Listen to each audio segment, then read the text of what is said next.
This is video number 2 on hypermobility. Today I made the video for hypermobility number 1 and I called it Hypermobility is not the cause of your pain and you also need stretching to get out of pain. On my way back from the office, I realized that this is going to need several follow-up videos because there's already a lot of preconceived notions and there's a whole diagnosis of hypermobility. I realized I would need to look at some of the videos, the theoretical videos, as well as people having posted their problems, and I would need to comment, make follow-up videos. As I came home and researched, I found a very good video by a phenomenal YouTuber, and her channel is called The Book Jazz, and the video she has, which I will post the link to, is called Living with Hypermobility Syndrome, HMS, and looks like she's in Britain. And a wonderful video.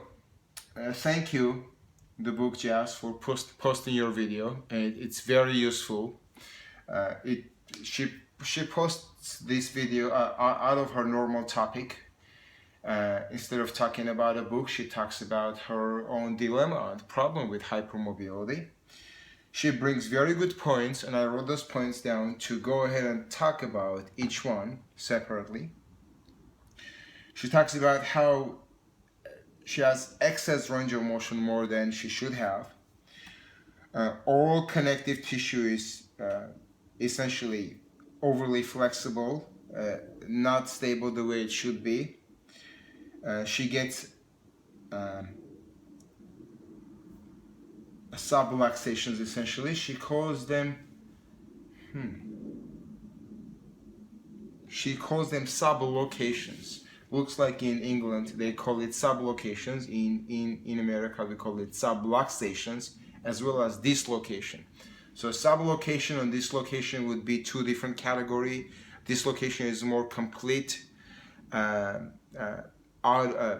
disposition of the joint, which I'll come back to. So she has slight dislocations or full dislocations at certain joints. Knee joint pain, wrist and shoulder joint pain. She talks about feeling lazy, or people calling her lazy, but this is not the case again. The pain is very real.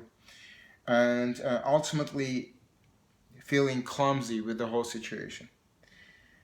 And not feeling very good about being in pain, and very simple activities getting her joints subluxated or dislocated. So I'm going to go through the topics one at a time. She talks about having excessive range of motion, more flexible than should be. Again, as I discussed in my first video, we in the field of sports physical therapy and in physical therapy in general, we defined the standard range of motions, but this no longer seems to be true. Again, top athletes, superb athletes come in, and they're not necessarily dancers. They can actually be powerlifters as well.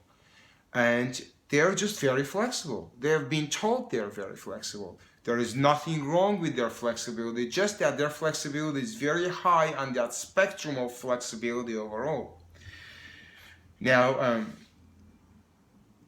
it is not the therapist's job, it is not the job of any field of endeavor, including physical therapy, any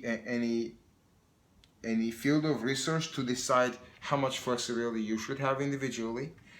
And ultimately what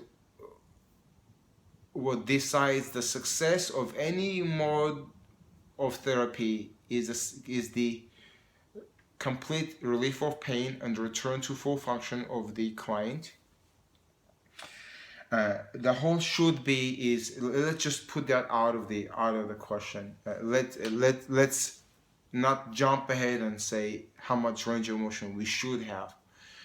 Yes, there's a good portion of athletes and women that are very flexible, and that's just totally okay. The reason why we experience pain is because the very flexible athletes as well, also go through a lifetime of repetitive movement patterns, repetitive stress injury. And those muscles that overwork relatively get tighter than normal.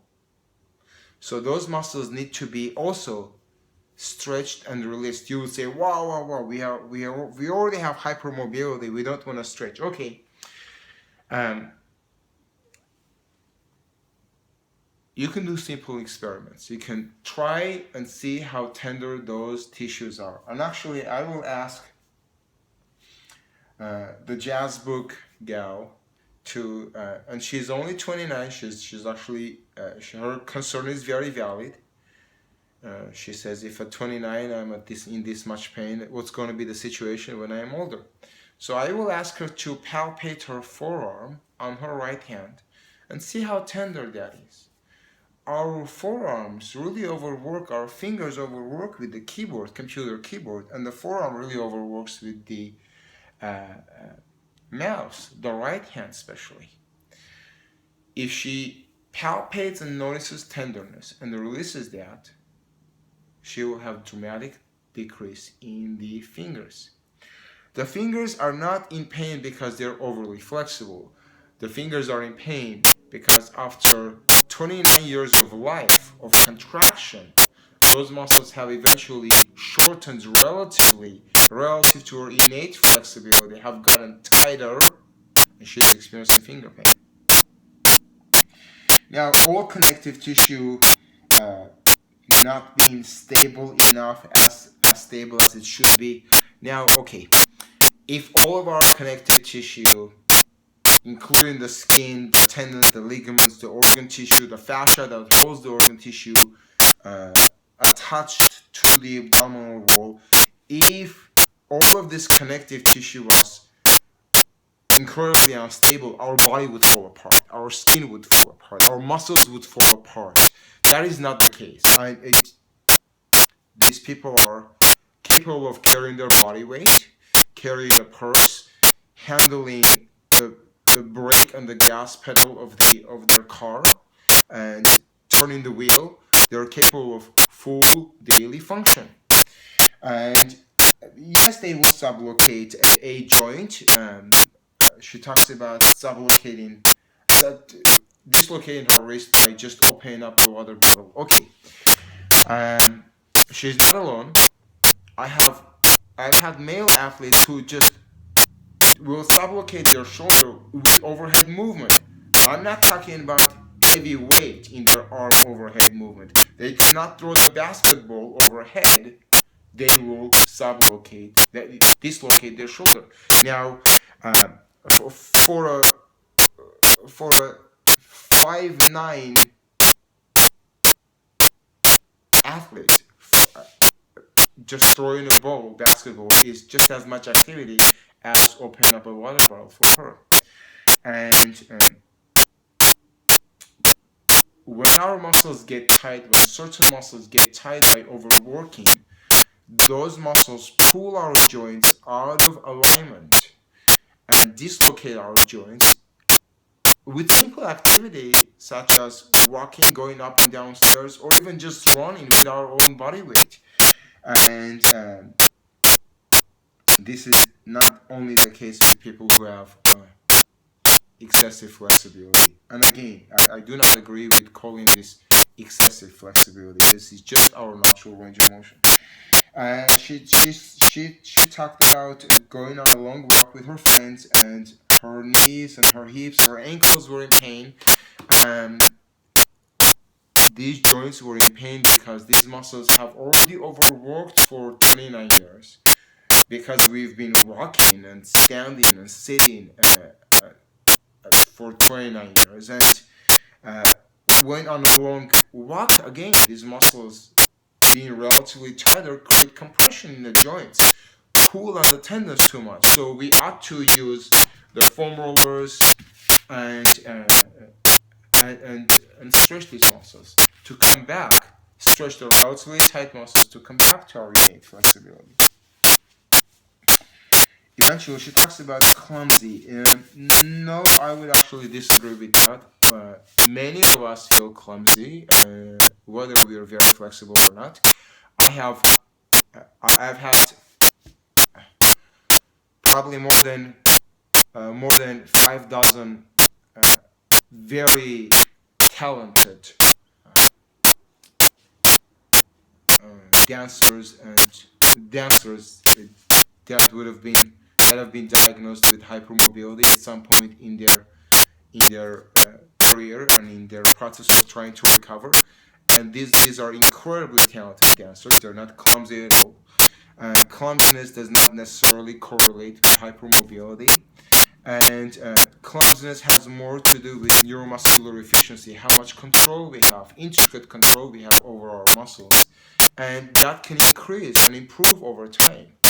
And many people feel clumsy at reading, while you're very talented at reading because you've been reading a lot. So at things that you've done a lot, you're not clumsy at all. I guarantee you're not clumsy at typing away at your keyboard because you've been doing it for a long time. So I would not agree with clumsiness either. So to wrap up, people diagnosed with hypermobility are not all clumsy. Many of them are superb athletes. And no, you're not lazy, guys. The pain is very real. It is not in your head either. It is not in your head. The pain is very real because when these people lay down on my massage table and I assess their joint range of motion and I see what's natural for them, the areas where they're experiencing pain are relatively tighter. The muscles that usually cause pain in those specific joints where they're having pain are tighter compared to their innate flexibility. And at the end, I'll talk about the definition of innate flexibility and how to check it for yourselves again. And not only athletes and individuals with diagnosed with hypermobility dislocate joints and experience subluxations or sublocations. And yes, doing basic stuff can actually subluxate and dislocate our joints after years of build-up of tension. And there is no standard that we should all comply to. There is no such standard. Now, how do you identify your innate flexibility? Innate flexibility is defined as near absence of pain at end range of motion. It is not your job to decide how much range of motion your finger should have, your thumb should have, your elbow should have. It's your God-given, genetically predisposed to flexibility. The question you should be answering is, am I having pain at end range of motion? In my shoulder, am I having pain? In my knee, am I having pain when I bend my knee fully, when I extend my knee fully, when I do certain activities, going up and down stairs? If you are having pain, it means musculature around those joints and throughout your body have overworked. And let me wrap with the final concept that we do not do proper muscle and joint hygiene.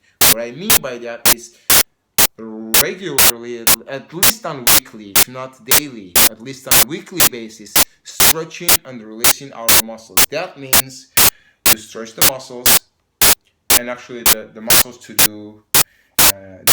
stretch for wrist dislocation are the top of the forearm muscles, by just basically doing a fist and bringing that guy down. We want to stretch our muscles and release our muscles, massage our muscles on a daily basis. You would stretch like that, and you would release your own muscles by massaging those guys, maintaining the pressure on the tender spots. Find the tender spot and maintain the pressure. Otherwise, it's called foam rolling or self-myofascial release. Very flexible athletes and talented YouTubers like that would need to not only use foam rollers but also progress to PVC pipes. I have a PVC pipe in here wrapped in a yoga mat. Some of us are just so flexible that we need to progress to advanced tools, and that is not abnormal. More than 60% of my clients progress to advanced tools, and they get to a place where their muscles are no longer tender. We take our showers every day, we brush our teeth every day, we wash our hair, but we do not do massage and stretching of our muscles that overwork for a lifetime. And that is the reason why we're in pain, not because we're too flexible. Complete. Try it out, see if it works. Try it out with specific, basic, simple myofascial release and massage. And if it works, you can do more of it. You don't have to go into extreme stretching to begin with. Post comments, guys, let me know. Rate the video, share with those who you know are in pain and have been diagnosed to be hypermobile, and have them try the foam rollers. Watch this video and see if it will relieve their pain, and soon they will see that it will truly relieve their pain. I will post more videos about hypermobility. This is video number 2.